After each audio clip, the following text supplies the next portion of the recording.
I'm Dan Porterfield, the CEO of the Aspen Institute. With me is our fellow, incredibly inspiring entrepreneur and world saver, Cody Friesan. Cody, thank you for being here today and for bringing the video. I want to jump right in and ask you, Cody, tell this audience about the technology that you use for extracting clean water from the air. What are its implications for the climate crisis? And what would you like people to know about the mission of Source, the technology you're using? Yeah, thanks, Dan. Really excited to be here and to chat with you and share some thoughts. When we think about, I've been in the renewable energy space for the last 2 decades. When we think about what solar means in terms of taking a free feedstock, sunlight, and being able to make a distributed resource, distributed electricity, anywhere in the world, and really democratize the first time energy access. You know, that the unlock is mind-boggling. It's just because it's been sort of a slow rollout over the last several decades that we're sort of habituated to the idea. But imagine doing that same thing for other resources. Imagine taking a solar-driven product that can take, in this case, the atmospheric ocean of water vapor over our heads and make drinking water a distributed resource anywhere on the planet, and fully democratizing drinking water, whether you're in LA or in Flint or in Vanuatu or any place around the world. And that's sort of that was the hope when we started the research project that eventually became Source. We heard from our previous speaker, be the change you want to see. That captures you perfectly. Could you tell this group a little bit about your journey to become an entrepreneur? There was some work that you had to leave behind to make this start, and there's been a few new starts on the journey to bring Source to its current level. Yeah, so after doing my PhD, I became an academic. I'm a professor of material science at Arizona State University, and then focused on energy storage in my first lap as an entrepreneur. And one of the things that was missing in that was, I think most people get involved in climate because it's a global problem that has a massive impact on people, and that the solutions tend to be industrial in scale. And for me personally, what was missing was there's another set of global problems that are human in scale, and those are the impacts of climate change, right? And so when we think about, I mean, we're all conversant in the mitigation discussion. Technologies for mitigation, policy, investment, et cetera, all around mitigation. But I think we're much less conversant. There are many fewer opportunities for investment, many fewer technologies and so on for adaptation and resiliency. And so how do we move forward with solving the problems associated with the outcomes of climate change for people in a way that's scaled in the same way that renewable energy did on the mitigation side? But I want to ask you a couple questions. So Dan, you've been the CEO of the Aspen Institute. In June, it'll be your 5th year anniversary. You've done amazing things to inspire people like me. As I came in as a Henry Crown Fellow, I was really debating whether to go all in on Source Global, because at the early days it was an insane idea. Everybody told me, don't do this. And now it's slightly less of an insane idea. But to kind of flip to going all in took the ecosystem that I got to be a part of inside the Aspen Institute. And when I think about the success of this gathering, right? Last year there were 800 people here, and this year there's 2,300. Like, that deserves a round of applause. And that's just the beginning. Just the beginning. And so I'm curious about, and I think everybody would love to hear how you think about the direction you want to take the Aspen Institute. How do you continue to inspire at the scale that we need to inspire, to convene at the scale we need to convene? Well, thank you, Cody. And the Aspen Institute is a global nonprofit, and we are all about trying to foster the dialogue that leads to understanding and sometimes to solutions. And we don't do anything alone. We work in partnership all the time. The tools in our toolbox are many. Leadership development, which is how we met Cody, more than 200 adults a year complete a very rigorous 2-year leadership program that we sponsor that has had a lot of impact in supporting entrepreneurs and leaders from all backgrounds. We also work on policy, and Greg Gershuni, who leads Aspen's Energy and Environment Program, is one of the co-founders of this summit. We work on income inequality, we work on trying to strengthen and rebuild social trust, work on education themes, youth, and many more. And then we also have a global network of 12 Aspens around the world. The first was Aspen Germany, founded 30 years ago. Aspen UK formed about 2 years ago. We have an Aspen India, we have an Aspen Mexico, many European countries.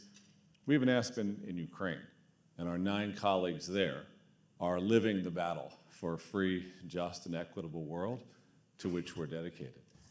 So we work in many ways, but always in partnership and always in support of others who are trying to drive change towards a better world.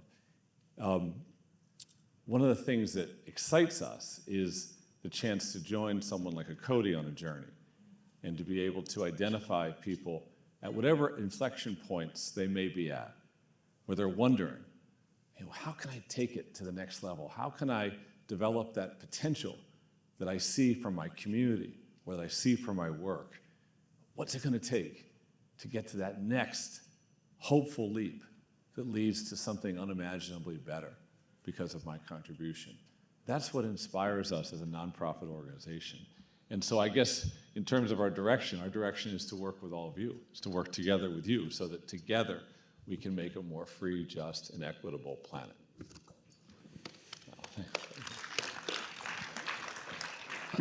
I think that's so well said, and you know, one of the things that really inspired me as I engaged with the Aspen Institute starting in 2015 is this idea that I think, you know, myself certainly and everybody here have a huge amount of privilege, right? Some of it was unearned privilege because, you know, who we were born or where we were born and so on. And some of it was earned privilege, in air quotes, of, you know, the hard work that we put in, the things that we've built. But irrespective of how we came to the privilege we have and the privileges that we aspire to, the question ultimately becomes, you know, in an Aristotelian happiness kind of framework, how do we redeploy that privilege? Yeah. How do we do more than for ourselves? How do we take the things that we're passionate about and have the biggest possible impact that we can have? And of course, it starts with community. It starts with how do we define the problem in a way that everybody understands, and then be able to move from a place of deep challenge and even potentially cynicism to something else. Yeah, yeah. So I mean, he's an entrepreneur. He's figured out a way to use solar panels to extract clean water from the humidity in the air, and that's pretty amazing.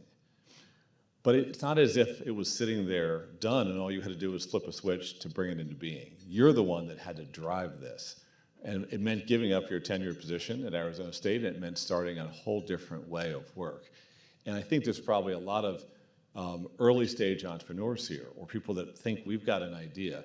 And will you say a little bit about the journey to the scale you've reached so far? And that journey is by no means over, nor is the destination certain.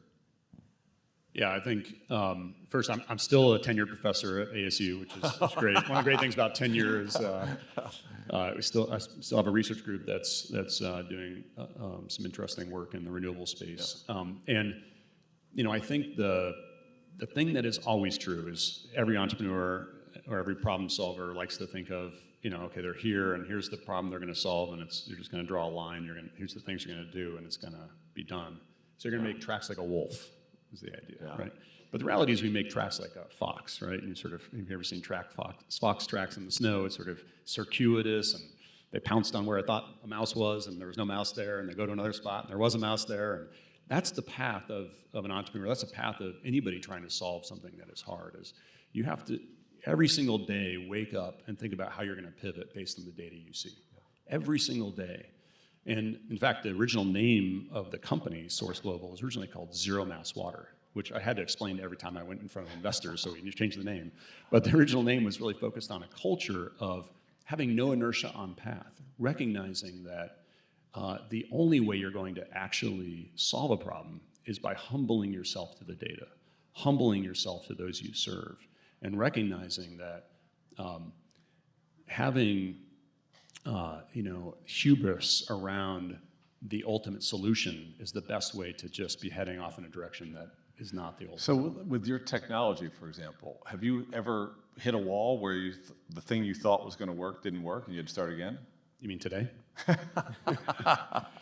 Yes, I mean regularly, right? And in fact, we continue to have we have an R&D group that reaches 8 years into the future. So there are, I think we now have over 400 patent claims that have been allowed or granted, and so there's a lot of innovation in that. But that's really the distillate from many tens of thousands of ideas. We didn't start with, oh, we're going to make this thing that looks like a thick solar panel and can take water vapor from the air. We started with, well, water has these fundamental issues. It's this historical resource that you either have access to or you don't. It may have pollutants in it, or maybe it doesn't. It may have pathogens in it, or it doesn't, et cetera. How do we break that entire model and go from that to, the parallel I like to give is, think about the air that you breathe. You just take a breath and you own it. And it doesn't matter where you are on the planet, how wealthy you are, it doesn't matter what your government is. You own the air you breathe. And yet something as critical to your life, you either have a government deliver to you or you go to the store and buy it. So how do we take and translate from that model into a model that's much closer to the air that you breathe? That was the starting point. And then it was, how do we pick our way to success? How do we fail our way to success from a technical perspective? And there were many, many twists and turns and false starts and so on. And it's really just that focus on where we want to go, the world we want to see, that kept us going on, on the path we ultimately are on. So say a word about that. If Source achieves its full potential, your full aspiration, what's the future state look like? So today, on this date, women and girls will spend 200 million hours fetching water. It's mostly women and girls around the world. Some men do so, but it's mostly women and girls. The water they fetch is not potable. When they go fetching, they're not in school, they're not getting educated, and many other things around self-actualization. When we're fully successful, I hope that number's 0. Yeah. One person will die from waterborne illness every 10 seconds around the world. So how many have since we've been sitting here? Again, how is that possible in 2023 when in my pocket I've got this device that has all of humanity's information on it? So information poverty has gone from a big thing to almost a non-thing. Food poverty is still a problem, but going down, but water poverty is just going the opposite direction. So we want to see that eliminated as a problem. A tricky question here is, what does it mean to work within a capitalist framework where speed and scale is often heightened by a capitalist model? At the same time, the capitalist model, the market-based model, has also led to many of the problems that we have. And how do you think about that? Yeah, I think everybody would agree that capitalism is far from perfect, and many may even argue that it's broken in many ways. And yet, it is the fastest way. It has lifted the most people out of poverty. It is the fastest way to move from a problem to a solution at scale in the market. And so as we start to think about conscious capitalism, how do we think about just starting to imbibe some of those externalities that in the past we would have just set aside and bring those into the fold as how we think about providing solutions? I think that's core, it's key to actually getting to a place where the world can be proud of the way that the world's economy works, and actually own the problems associated with the way the economy works. You used the term externalities we've set aside. What does that mean? Yeah, so anytime you do anything, whether it's getting in your car and starting it and driving down the road, let's take that as an example, right? The externalities are the exhaust, the thing you don't think about when you eat a piece of meat, right? All the externalities of the carbon and the waste that go associated with that, monoculture, et cetera, all the things that are not imbibed in the cost or in the way that you perceive the use of that resource. So bringing more of those externalities into decision making is critical to getting to a more sustainable future. Fantastic, thank you. I learned something right there. Last question. This audience is probably really ready to help what you're doing, and they have work they're doing that you're probably pretty ready to help. Is there anything here you'd ask encourage this group to do if they would like to be supportive of your efforts? Yeah, just in the U.S., there are massive numbers of communities that have failing infrastructure around water or have never had infrastructure, like Colonias along the border, tribal communities. For example, in Navajo Nation in Arizona, 150,000 Navajo, 175,000 Navajo, 54,000 Navajo have no water. Right, so these are massive challenges. So as you see these communities, if you happen to be in one of these communities or know of one of these communities, please share with me directly or with through our portal.